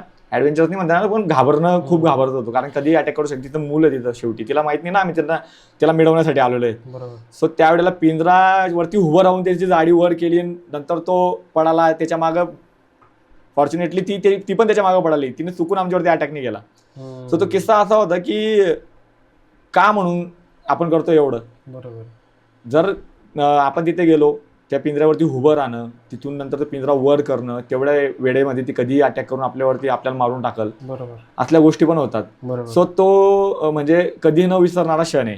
बट ते रियुनियन झाल्यानंतर कळतं की नंतर आम्ही जेव्हा पुढे आमच्या गाड्या वगैरे काढल्या तर आम्हाला आमच्या उजेडात ते दिसल्या, तर फिमेल बिबट पुढे चालली, तिच्या मागे तिथे पिल्लू चाललं. खूप छान वाटतं. तुमच्यासाठी तो एक प्राऊड मुवमेंट आहे आणि प्रेरणा देतो आम्हाला. हो. ओके. तर आता आपण जरा माझी ऑडियन्सकडे वळू, की माझी ऑडियन्स जॉबची आहे, स्टुडंट्स आहेत, त्यांचं पण स्वप्न आहे. जसं की तू सरकारी नोकरीला आहे, तसं त्यांचं पण प्रत्येकाचं स्वप्न आहे लाईफ सेट व्हावी. तर आता तुझा प्रवास आधीचा, त्यात सिच्युएशन वेगळी होती. आता सिच्युएशन्स वेगळ्या झालेल्या आहेत, तुलाही माहिती आहे. एक्झाम पॅटर्न आता आलेला आहे. तर माझ्या ऑडियन्सला तू आता काय सांगशील, की एकतर मला त्यात डिटेल्स सांगशील की एक्झाम कशी होते, किती मार्क्सची होते, एक्झाम कोण कंडक्ट करतं, त्यानंतर ग्राउंड किती मार्क्सचं होतं, ग्राउंड किती असतं, किती किलोमीटर, त्यानंतर त्यासाठी पोरांनी काय काय की फॅक्टर्स लक्षात ठेवले पाहिजे जेणेकरून कमी वेळेत ग्राउंड कव्हर करता येईल, पेपर्समध्ये चांगले मार्क्स घेता येतील. सो याबद्दल सांगशील मला. सगळ्यात आधी आपण सिलेक्शन प्रोसिजर पूर्ण जाणून घेऊ. काय सिलेक्शन प्रोसिजर फॉरेस्ट डिपार्टमेंटमध्ये असे आहे की एका क्वेश्चनला 2 मार्क्स असतात, निगेटिव्ह मार्किंग नाही आहे सध्या. आणि त्यानंतर 15-15चं पॅटर्न असतं. त्यात सब्जेक्ट आहेत मराठी, इंग्लिश, जनरल नॉलेज आणि गणित बुद्धिमत्ता. ओके. असे 15-15चे पॅटर्न आहेत. आणि त्यानंतर एक्झाममध्ये तुम्ही पास झाल्यानंतर तुमचं 5 किलोमीटर रनिंग होतं. पेपर किती मार्क्सचा होतो? 60 क्वेश्चन असतात, 120 मार्क्सला. 120. एका प्रश्नाला 2 मार्क्स. आणि टायमिंग असतो 1.5 तास. आणि त्यानंतर तुमचं तिथे एक्झाममध्ये तुम्हाला चांगले मार्क्स आले, मेरिटला आले की तुम्हाला रनिंगसाठी बोलवलं जातं. म्हणजे आधी एक्झाम क्लिअर करावी लागते. आधी एक्झाम क्लिअर करावं लागते, तेव्हा पहिले एक मेरिट लागतं. वनरक्षकमध्ये आधी एक्झाम क्लिअर करावी लागते, त्यानंतर एक मेरिट लिस्ट लागते. ते मेरिट लिस्ट मधले मुलं ग्राउंडसाठी क्वालिफाय होतात. ग्राउंडसाठी क्वालिफाय झाल्यानंतर 80 मार्काचं ग्राउंड असतं. ओके. सो त्यात तुम्ही ऍक्टिव्हिटी कोणत्या असतात? त्यात 5 किलोमीटर रनिंग असते, फक्त तेवढी एकच ऍक्टिव्हिटी असते. आणि 5 किलोमीटर रनिंगमध्ये तुम्ही 17 मिनिटाच्या आत आलेत तर तुम्हाला 80 पैकी 80 मार्क्स आहेत. ओके. तुम्ही 18 मिनिटाच्या आत आले तर तुम्हाला 70 मार्क्स आहेत, तुम्ही 19 मिनिटाच्या आत आले तर तुम्हाला 60 मार्क्स आहेत. म्हणजे तुमचा 1-1 मिनिट जसा कमी होत जाणार हां, हां. तसं वाढत जाणार, तसं तुम्हाला Marks 10 कमी होणार. मार्क्स कमी होणार आणि पुढे चालून 5 मार्क्स आणि 2.5 मार्क्स असे कमी होत जाणार. ते PDF मध्ये नंतर तू टाकले की तुला दिसून जाईल त्याच्यात. Okay, okay. नंतर एक तुम्हाला रनिंगमध्ये जेवढे मार्क्स मिळाले आणि एक्झाममध्ये जेवढे मार्क्स मिळाले ते दोघांचं कंबाईन होतं, मग फायनल मेरिट लागतं. फायनल मेरिट लागल्यानंतर तुम्हाला 25 किलोमीटर रनिंग अजून क्वालिफाय करायची असते. ओके, यानंतर अजून 25 किलोमीटरचा राऊंड असतो. हा, 25 किलोमीटर ही क्वालिफिकेशन असते, म्हणजे क्वालिफाय करणे. क्वालिफाईंग स्वरूपाचे असते. हा, त्यात तुम्हाला 4 तासात 25 किलोमीटर रनिंग पूर्ण करायची असते. 4 तासात ती होऊन जाते इझिली. ते असं काही मोठा डिफिकल्ट टास्क नाही आहे, पण होऊन जाते. सो ही सिलेक्शन प्रोसिजर आहे. आता आपण येऊ एक्झामवरती, एक्झामची तयारी कशी करणे. आता एक्झामचं पॅटर्न आहेत, 4 सब्जेक्ट आहेत समजा तुमचे, 15-15 मार्क्सचे आहेत. सो त्या आपण उदाहरण घेऊ गणित आणि बुद्धिमत्ता. सो तुम्ही स्टडी करताना केलं काय पाहिजे की गणित बुद्धिमत्ता तुम्ही क्वेश्चन पेपर वगैरे तुम्ही सॉल्व्ह करता, समजा PYQ सॉल्व्ह करता, म्हणजे previous year question paper. So त्यात तुम्ही ज्या सब्जेक्टमध्ये तुम्हाला कमी मार्क्स येत आहेत त्याच्यावर तुम्ही जास्त फोकस केला पाहिजे. ओके. समजा 15 मार्क्सला जो सब्जेक्ट आहे, तुम्ही बघितलं तुम्हाला 10 मार्क्स आले, तर तुम्हाला 5 मार्क्स कशात कमी आले तर तुम्ही त्याच्यावरती काम केलं पाहिजे. प्लस ज्या PYQ असतात त्याच्यावरून तुम्ही हे ॲनालिसिस केलं पाहिजे की ह्या टॉपिकवरती तुमचा क्वेश्चन पडणारच आहे, सो तो तुमचा खूप चांगला झाला पाहिजे. कारण समजा याच्यात घेतलं गणितात तर आपलं काळकाम वेग, रेल्वे, नळ टाकी ह्या असल्या क्वेश्चनवरती असल्या टॉपिकवरती क्वेश्चन येतातच. सो तुम्ही त्याच्यात खूप चांगली तयारी करून घेतली पाहिजे. राहिला दुसरा विषय तर एक 60 क्वेश्चन आहेत तुमचे, त्यात तुमचा जर काय ॲनालिसिस पाहिजे, पेपर ॲनालिसिस म्हणतो आपण त्याला, त्याच्यात पार्ट करावं लागतात. सो पेपर ॲनालिसिसमध्ये तुम्ही केलं पाहिजे की 60 पैकी तुम्ही समजा 40 मार्क्स तुम्हाला शॉर्ट आलेत, 40 तुम्हाला शॉर्ट आलेत, राहिलेले 20 मध्ये तुम्ही समजा 10 तुक्के मारलेत आणि 10 तुम्हाला आले नाहीत. तो जे 40 तुम्हाला आलेले आहेत त्याच्या तुम्ही जर का परत ॲनालिसिस करताना तुम्ही बघितला तो क्वेश्चन, तर त्याला जास्त ॲनालिसिस करायची गरज नाही. तुम्ही विदिन अ सेकंडमध्ये तुमच्या डोक्यात येऊन जातं की हा ठीक आहे, मग 1857चा क्वेश्चन येतं, मग त्याच्यावर लढाई कोणाची झाली वगैरे. हे जे मुलं अभ्यास करतात त्यांना जवळपास माहिती मी काय सांगतोय ते. ओके. यात निगेटिव्ह मार्किंग आहे का? निगेटिव्ह मार्किंग नाही आहे. ओके. सो जे 10 क्वेश्चन तुम्ही तुक्के मारलेत तुम्ही त्याच्यावरती ॲनालिसिस केलं पाहिजे. त्या क्वेश्चनशी रिलेटेड तुम्हाला सगळं टॉपिक तुमचा रीड झाला पाहिजे. ओके. या संबंधित पुस्तकं बऱ्यापैकी उपलब्ध आहेत का आणि तू काय सजेशन देशील? पुस्तकं तर तशी मार्केटला भरपूर आहेत आणि ज्या टीचरची भाषा कळते, ज्या लेखकाची भाषा कळते तो ती पुस्तक यूज करतात लोक. सो तरी पण मी एक बेसिक बुक्स लिस्ट सांगतो. इंग्लिश सब्जेक्टसाठी तुम्ही बाळासाहेब शिंदे यूज करा. नंतर मराठीसाठी मोरा वाळंबे यूज करा. नंतर तुमचं गणित आणि बुद्धिमत्तासाठी तुम्ही सचिन ढवळे सरांच्या बॅच पण आहेत ऑनलाईन त्यांच्या आणि बुक पण आहे, ते यूज करा. आणि जनरल नॉलेजसाठी तर पहिले जनरल नॉलेज असं आहे की ते एक समुद्र आहे, समुद्रातनं कुठली बाल्टी काढून ते टाकून देतील आपल्याला कळत नाही. आता युट्यूबवर फ्री लेक्चर्स अवेलेबल आहेत, हा फ्री शिकवतायत बऱ्यापैकी, खूप चांगले त्यामध्ये शिकवलं जात आहे, सगळे टॉपिक्स कव्हर केले जात आहेत. हो. सो तुम्ही फ्रीचा पण फायदा घेऊ शकता. फ्री पण आहेत, भरपूर नॉलेजेबल गोष्टी आहेत दुसऱ्या. तुम्ही जर का तुम्हाला जनरल नॉलेजची स्टार्ट करायची तर तुम्ही तात्याचा ठोकळा म्हणतो आम्ही, पोरांना कळेल तात्याचा ठोकळा काय असं. एकनाथ पाटील यांचा ठोकळा आहे, तिथून तुम्ही स्टार्ट करा. नंतर मग तुम्हाला जिओग्राफीसाठी स्पेशल बुक असतं, हिस्ट्रीसाठी स्पेशल बुक आहेत, तुम्ही ती रेफर करा. आणि चालू घडामोडीसाठी तुम्ही कंटिन्यू न्यूजपेपर वगैरे वाचत राहा. आणि तर परिक्रमा आहे, 6 महिने असते, 12 महिने असते, 3 महिने असते, एका महिन्याची असते. सो चालू घडामोडी तुम्ही तिथून करू शकता. इंटरनेटचा वापर आता केला पाहिजे सगळ्यांनी, युट्यूबचा वापर केला पाहिजे. युट्यूबचा वापर केला पाहिजे. खूप जण त्यावर कॉन्टेंट अपलोड करताय हो स्पर्धा परीक्षा संबंधित. आता तुझं पण बऱ्यापैकी कॉन्टेंट असतं स्पर्धा परीक्षेचं. हा, आपण अजून त्यावर भर टाकतोय, अजून जास्तीत जास्त ऑडियन्सला कसा फायदा मिळेल. सो त्यासाठीच पॉडकास्ट चालू केलेला आहे. तर तुझं एक खूप चांगलं चॅनल होतं फॅक्ट्स विथ प्रवीण, त्याच्यात मी बघितलेलं आहे तू खूप चांगले व्हिडिओज पण टाकले होते नॉलेजेबल. सुरू आहे त्यावर अजून प्रवास आपला. तर आता यामध्ये परीक्षेसाठी जो टाइम टेबल आहे तो पण पोरांनी व्यवस्थित आखला पाहिजे. हां, टाइम टेबल आखला पाहिजे. म्हणजे एक तुमचं ग्राउंड तुम्ही किती वाजता करणार आहात, त्यानंतर तुम्ही किती वाजता स्टडी करणार आहात. सो टाइम टेबल आखून तुम्ही किती तास स्टडी करतायत तो असा नको पाहिजे की मी उठलो मग मी लगेच टॉयलेटला गेलो मग मी चहा प्यायला गेलो, तो बी तुम्ही त्याच्यात नको ऍड केला पाहिजे. तुम्ही प्रॉपर जेवढ्या वेळ अभ्यासाला बसतायत ना तेवढा तुमचा टाइम निघाला पाहिजे. तुम्ही प्रॉपर अभ्यासाला बसून म्हणजे ग्राउंड वगैरे करून तुम्ही 6 ते 7 तास जरी अभ्यास केला ना तरी तो प्रॉपर टाइम तुमचा निघतो स्टडीचा आणि त्यात खूप चांगला अभ्यास होतो. बट त्यात तुम्ही गप्पा वगैरे मारणं हे याला जर का तुम्ही म्हणत असाल स्टडी टाइम मध्ये तुम्ही कॅल्क्युलेट करत असाल तर मग तो 15 तास करूनही काही फायदा नाही. बरोबर. अक्षय, मला एक सांग, आता तू जेव्हा रोज सकाळी युनिफॉर्म घालतो तुझ्या डिपार्टमेंटचा, तेव्हा तुला काय फिलिंग येते आणि त्याचं महत्त्व तू माझ्या ऑडियन्सला काय सांगशील की आयुष्यात युनिफॉर्मचं महत्त्व काय? युनिफॉर्म ही अशी एक वस्तू आहे ना, वस्तू नाही म्हणता येणार तिला, स्वप्न येते. स्वप्न आहे, पण मी स्वतःला तिला माझा बॉडीचा पार्ट समजतो की माझा बॉडीचा पार्ट आहे. म्हणजे जसं माझा हात, पाय, डोळे, नाक आहे तसं माझी युनिफॉर्म माझा पार्ट आहे. म्हणजे जसं कर्णाला त्याचं कवच आणि कुंडल होतं, ओके, तसं युनिफॉर्म माझं कवच आहे असं मी समजतो. नक्कीच. युनिफॉर्मचा एक ऑरा असतो, एक वेगळा ऑरा असतो.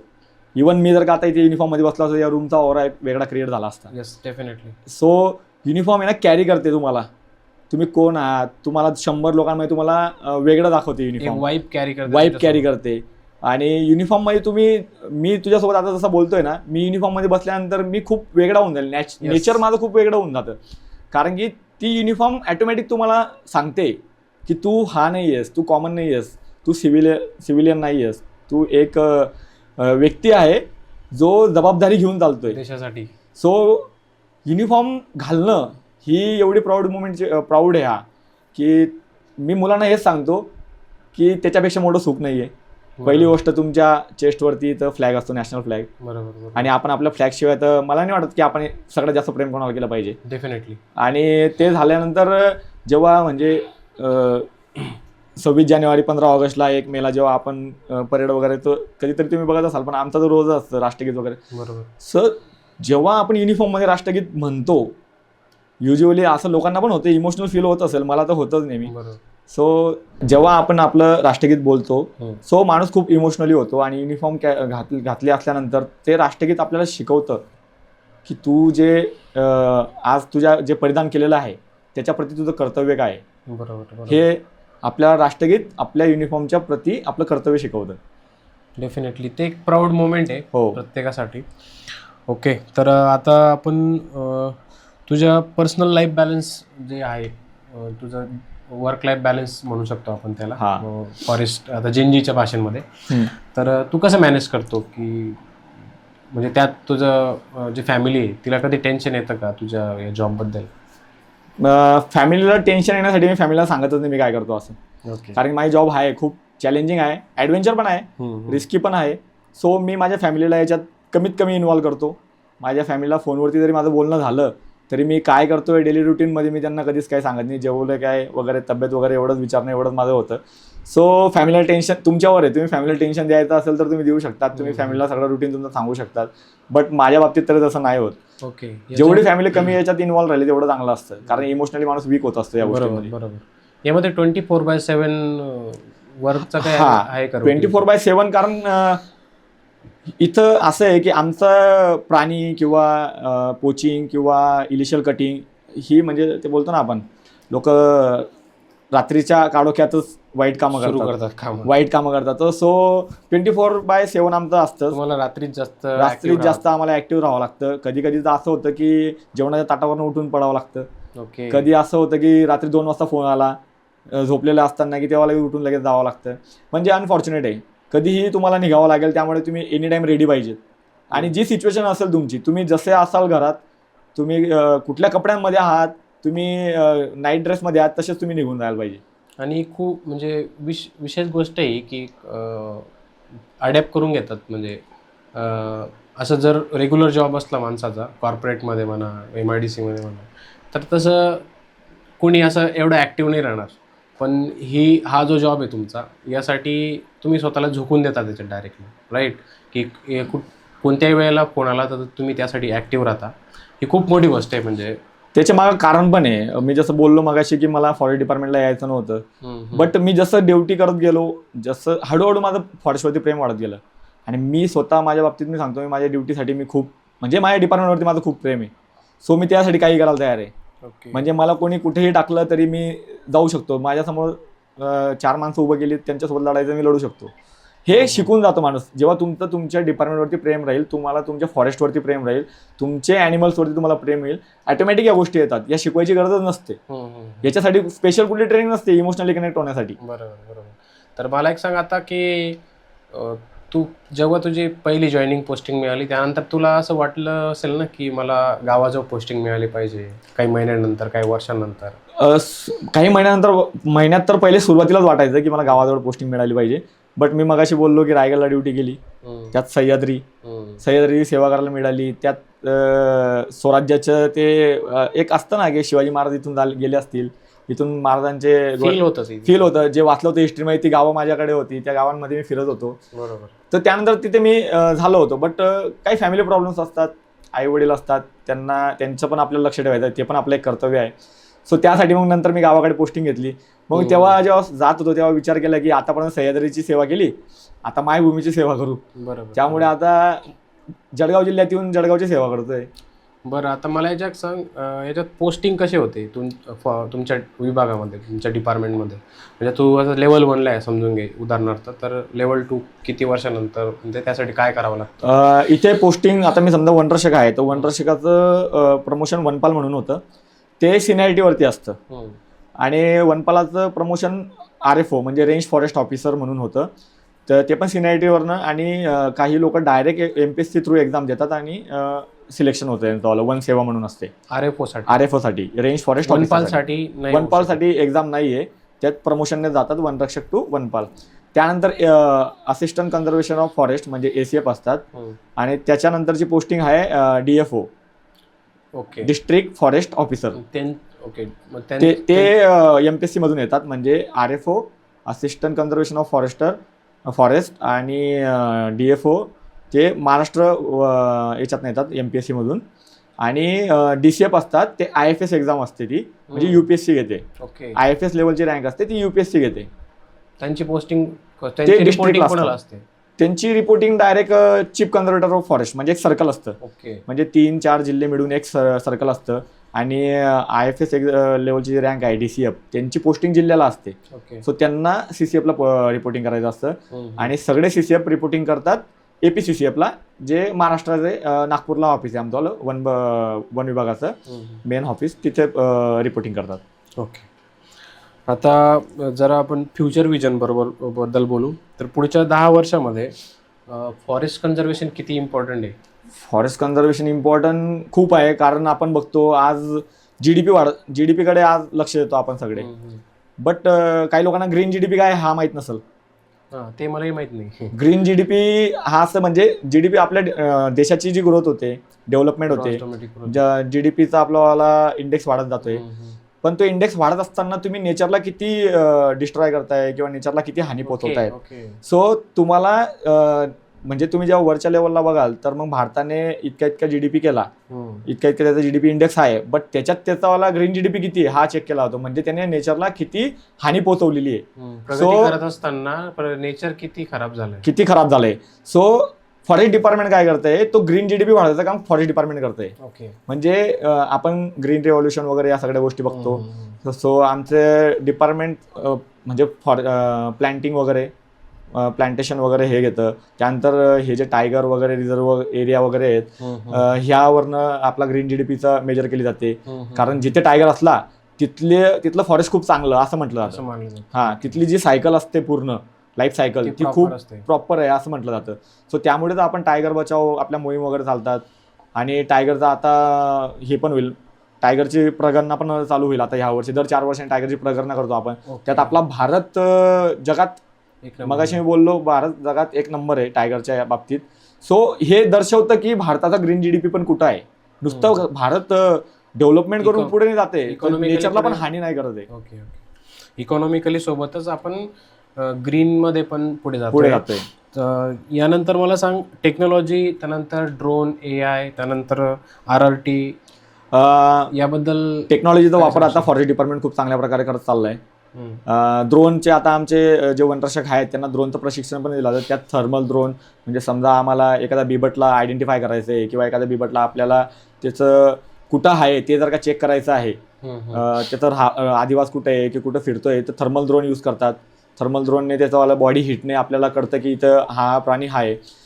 प्लस RRT युनिट्स आहेत आमचे, म्हणजे रॅपिड रिॲक्शन युनिट. सो जिथं आपल्याला रेस्क्यू करायचं वेळ आली किंवा एखाद्या बिबटला ट्रॅप करायचं आहे तर त्या ठिकाणी ह्या आमच्यावाले युनिट काम करतात. त्यासाठी खूप सारे इक्विपमेंट लागतं. ते इक्विपमेंट आमचं डिपार्टमेंट आम्हाला प्रोव्हाइड करतं ओके. आणि त्याच्यानुसार आम्ही रेस्क्यू वगैरे करायला आम्हाला सोपं जातं.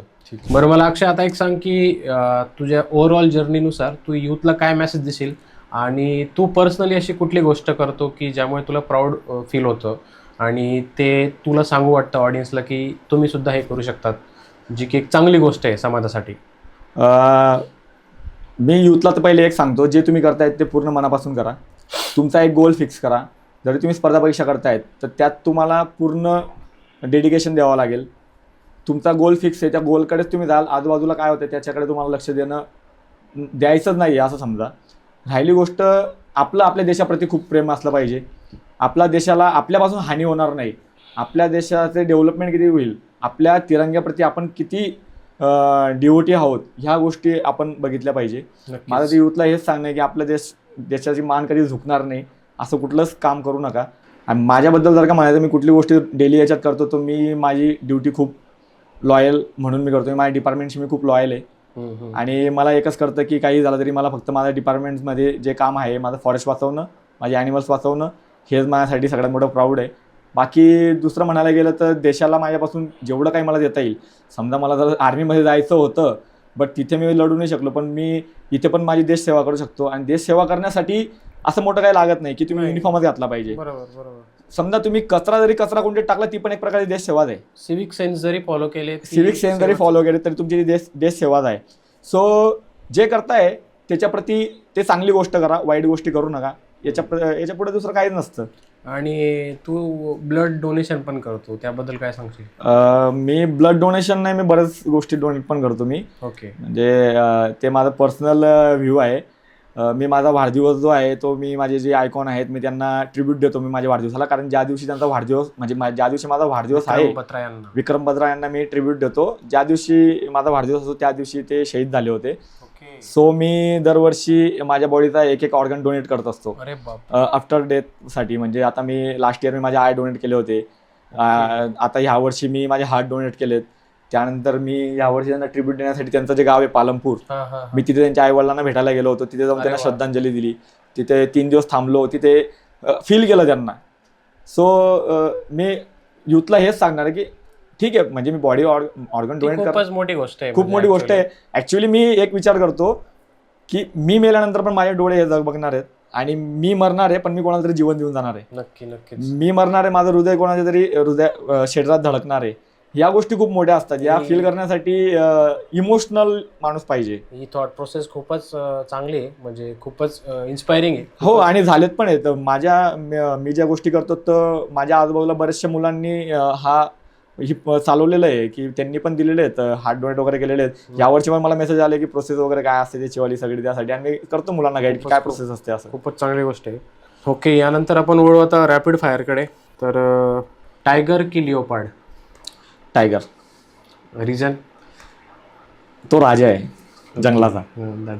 म्हणजे एकच शब्द खूपच यासाठी काफी आहे. डे शिफ्ट की night patrolling? Night patrolling. Reason? Night patrolling मध्ये सगळे ॲनिमल्स बघायला भेटतात, त्यांचं सगळे ॲडव्हेंचर असतं आणि थ्रिलर असतं नाईट पेट्रोलिंग, बट रिस्क पण असतं सोबत. यानंतर सह्याद्री की सातपुडा, काय सांगशील? जरा ट्रिकी आहे बट सह्याद्री. सह्याद्री फक्त आणि फक्त छत्रपतींसाठी. हो. ओके. आर्मी की forest department? Forest department. Reason? आता प्रेम आहे तसं बघायला गेलं. ट्रिकीच आहे बट देशावरचं प्रेम वेगळं आहे आणि आता जिथे काम करतोय ते पण त्याच्यावरती प्रेम करणं आलंच. तेव्हा ती आर्मीची युनिफॉर्म होती, आता खाकीवरती प्रेम आहे. ओके. त्यानंतर लोकांना असं वाटतं की फॉरेस्ट जॉब हा खूपच ॲडव्हेंचरस जॉब आहे, पण रियालिटी काय सांगशील?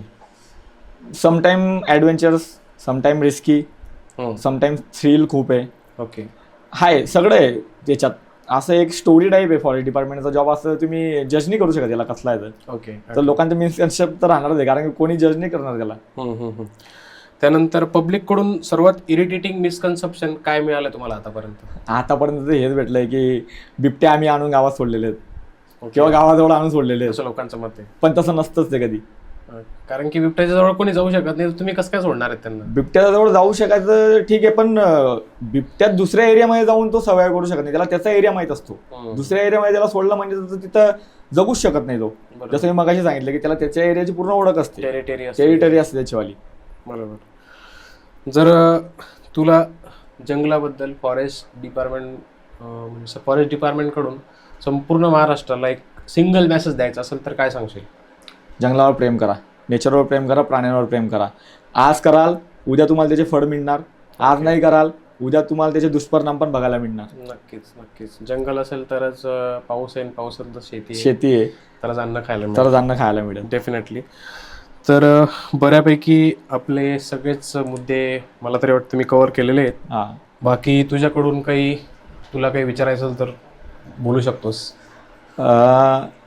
माझं तरी आज जो आपण हा पॉडकास्ट जो घेतलेला आहे याचं मला फक्त लोकांना एकच म्हणणं आहे की जी फॉरेस्ट डिपार्टमेंट विषयी जी धारणा आहे ना लोकांची, की म्हणजे आम्हाला थँक्यू म्हणणारं कोण नाही, आमचे प्राणी येणार नाहीत म्हणायला. नक्कीच. तुमचं काम फक्त प्राण्यांना.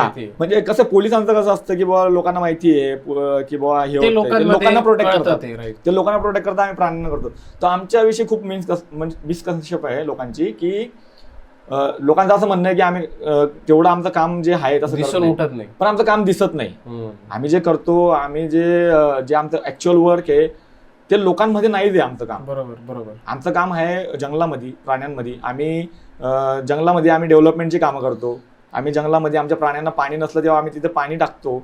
आम्ही ते कॅमेरा ट्रॅपिंग करतो. आता आम्ही टायगरची प्रगणना होईल त्यात आम्ही प्रगणनेचं काम आम्ही करतो. सो त्याच्यावरनं पण खूप मोठा इम्पॅक्ट होतो आपल्याला, वरती ग्लोबल लेवलला आपण दिसून येतो.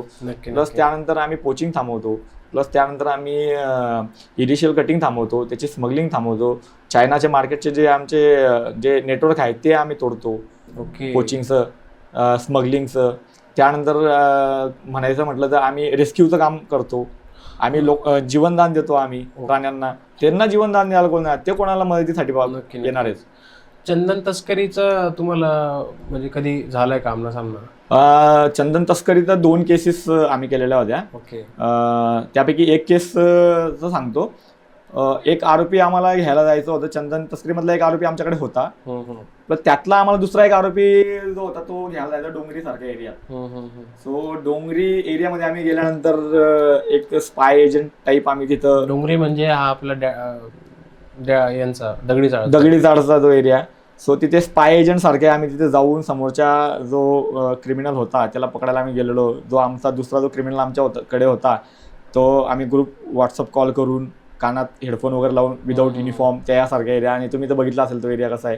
सो तिथं विदाऊट युनिफॉर्म तो मुलगा तिथून आम्हाला, आम्ही प्रत्येक माणसाकडे असा कॅमेरा फिरवतोय. आमची पूर्ण टीम स्प्लिट झालेली आणि तो ओळखेल मग तो माणूस आम्हाला घ्यायचा आहे. त्यात त्याने आम्हाला त्याचा हुलिया व्यवस्थित सांगितला नाही, काय नाही. असल्या ठिकाणी आम्ही जबरदस्त थ्रिल, तुम्ही ATS सारखं तिथं काम केलं होतं.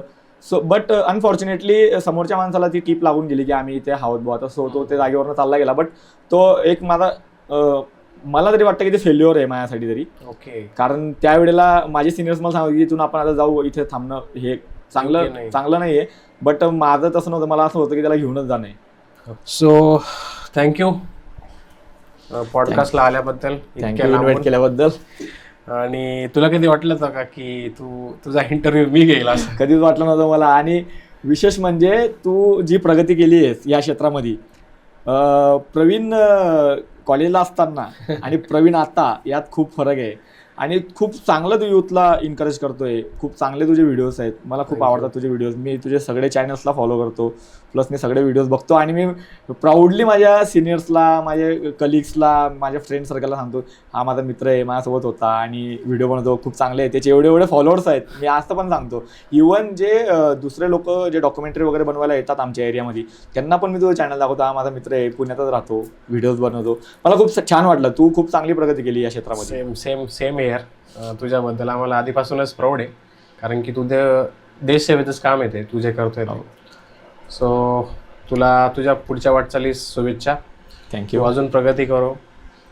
तुझ्या डिपार्टमेंटमध्ये वरच्या पोस्टिंगला जी हायर पोस्टिंग आहे तुला तुझ्या जी सेवा आहे पूर्ण करिअरची त्यामध्ये तुला मिळो हीच प्रार्थना आहे ईश्वरचरणी. थँक्यू. पॉडकास्ट संपू आपण. बाकी तुम्हाला यातून काय मिळालं या पॉडकास्टमधून शिकायला कॉमेंट करून नक्की सांगा. आणि पुढचा पॉडकास्ट तुम्हाला कशावर बघायला आवडेल तेही कॉमेंट करून सांगा. आणि पॉडकास्ट आवडला असेल, माहिती आवडली असेल, काही तुम्हाला शिकायला मिळालं असेल तर लाईक नक्की करून जा. कारण की अल्टिमेट गोल हाच असतो. जास्तीत जास्त लोकांपर्यंत व्हिडिओ तेव्हाच पोहोचेल जेव्हा याला एंगेजमेंट मिळेल, लाईक्स मिळतील, कमेंट्स मिळतील. आणि असेच तुम्हाला महत्त्वाचे पॉडकास्ट पाहिजे असतील तर आपल्या चॅनलला सबस्क्राईब करून घ्या. इथे लाल बटन आहे सबस्क्राईब नावाचं, तर ते त्याच्यावर फोडून टाका, त्याला काही करून टाका, पण सबस्क्राईब करून घ्या. भेटूया पुढच्या पॉडकास्टमध्ये. जय हिंद, जय महाराष्ट्र.